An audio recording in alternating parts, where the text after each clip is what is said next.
Good day kapadyak. Sa video natin ngayon, checkin natin itong drop bar ng BNVB. O tara! Kung bago ka lang sa channel ko, huwag kalimutan mag-subscribe at i-click yung bell icon para notified ka sa mga future videos ko. Like na rin. Okay, so meron na naman tayong Shopee upgrade para kay Schwinn. Hindi, wow. So, syempre, ilalagay ko sa description below yung Shopee link kung saan ko siya nabili. Pinili ko mag-drop bar para magkaroon ako ng iba't ibang hand position habang nagra-ride. Ang material na ginamit dito ay aluminum 6061 yung ginamit. So, ang pinili kong haba dito, 380 mm. Madami ka rin pagpipilian na sukat nito. Merong 380, merong 400, meron ding 450.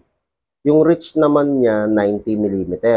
Itong drop niya, 130 mm. So, ito naman yung timbang niya.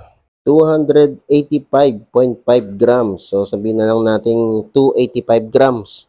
Pwede na. Tapos, itong pinili kong clamping ay 25.4. So, maliit lang siya. Yan yung sukat ng standard. So, hindi siya oversized. Kaya ako piniling standard itong drop bar na to kasi meron akong nabili na stem. Cute na stem ng Meroka.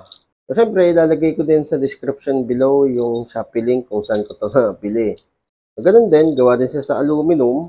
Tapos, lahat ng bolts niya, 4 mm. Tapos, ang timbang pa niya, 83 grams. Ang gaan nito. O tara, ikakabit ko na to para makita nyo kung ano yung setup ko.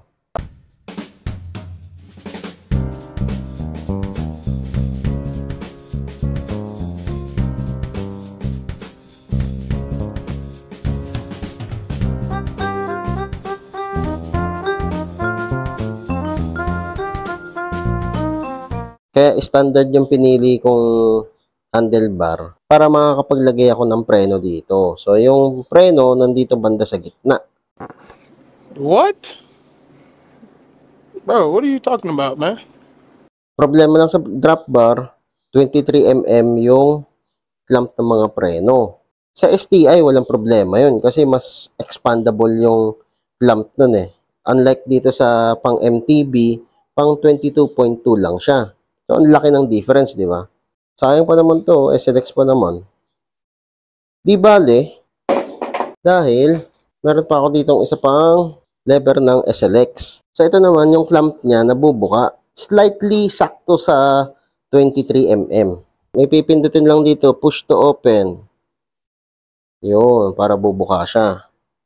Tapos, dito ko siya ilalagay. Yun. Drop bar pero may isang MTB brakes. O, diba? Ang weird ng setup. Kakaiba.